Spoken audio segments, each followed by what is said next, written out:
Bezrat Hashem, dans le Zohar ce matin, Rabbi Shimon Bar Yochai emmène un verset dans le livre de Shaya, chapitre 56. Ko amar Adonai la Sarissim, ainsi qu'a parlé l'Éternel aux eunuques.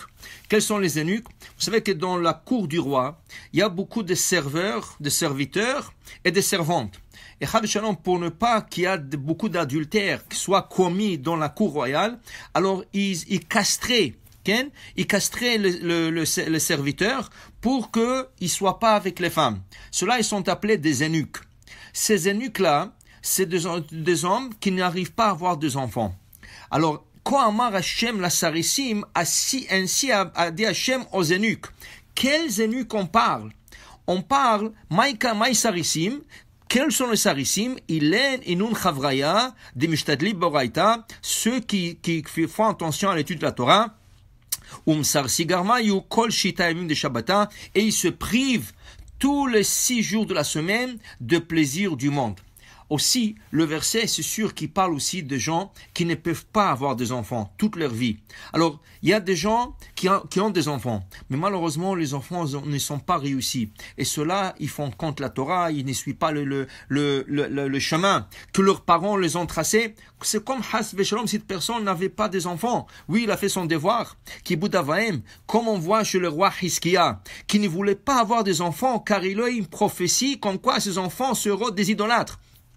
Mais il a été presque puni par Hachem parce que il lui a dit Hachem, c'est pas ton problème. Toi, tu dois faire ton devoir. Maintenant que les enfants soient réussis ou pas, toi, tu as accompli une mitzvah, piria, verivia, se multiplier, fructifier, ça c'est une mitzvah. Maintenant, pour les enfants, il faut prier. Pour les enfants, il faut avoir un peu de mazal avec les enfants. On essaie de leur donner la meilleure éducation qu'on peut. Et si hasve shalom, hasve khalila, ils ne sont pas réussis, ça veut dire qu'ils ne sont pas dans le bon chemin. La personne, au moins, il a fait tout son possible pour que ses enfants réussissent, mais il faut jamais se désespérer. Il faut continuer, prier pour ses enfants, car ces enfants, ils sont ici dans ce monde, il y a une grande possibilité qu'ils fassent teshuva. Et comme le Shulchan Aruch nous enseigne qu'il est interdit de déshériter un enfant qui n'est pas dans le bon chemin. Pourquoi?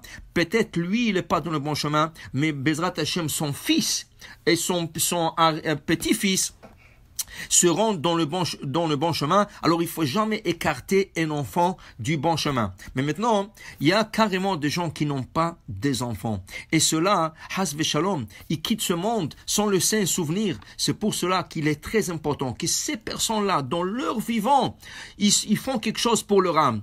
Ils peuvent supporter un kollel. Ils peuvent donner un meuble dans une synagogue, dans un kollel, pour que, comme il dit le reste du verset, Venatati lahem bechomotai yad vashem. Je leur donnerai dans ma maison yad vashem, un souvenir éternel. Et quel souvenir? Alors il y a des gens qui achètent le ner tamid, cette bougie qui est toujours allumée par-dessus un echal où il y a le Sefer Torah. Il y a des gens qui achètent des meubles pour un kollel. Il y a des gens qui achètent toutes sortes de choses, des plaques, des candélabres dans la synagogue. Et ça, c'est des plaques, ça, c'est des souvenirs qui restent éternellement. Même une personne qui a laissé des enfants, leurs enfants devraient voir comment ils peuvent avoir le souvenir de leurs parents éternellement dans une synagogue. C'est sûr, on parle des synagogues qui sont actives, des synagogues où il y a des gens qui viennent, qui prient, qui étudient. Ça, c'est Venatati lahem yad vashem. Ça, Hachem a parlé aux sarissim, il a parlé aux eunuques qui veut dire des gens qui n'ont pas des enfants, ou des gens qui ont laissé des enfants qui sont pas dans le bon chemin, alors ils sont comme des eunuques, okay? Ou les gens qui se privent dans ce monde de tout le plaisir du monde. Hachem leur parle et leur dit Venatati lahem bebeti, dans ma maison, dans la synagogue, dans le Bet Midrash, Yad Vashem, ils auront un souvenir éternel, pour dire que cette chose-là, une personne doit s'occuper dans son vivant. Il faut pas avoir le dimion. Il y a des gens qui ils ont peur d'acheter un terrain ou pour être enterré. La Gemara dit dans Berachot, une personne doit prier qu'il trouve une bonne place pour être enterré. Et dans son vivant, une personne devrait acheter pour lui, sa femme, pour sa famille, une place pour être enterré et une bonne place. Il faut pas avoir peur. Le contraire.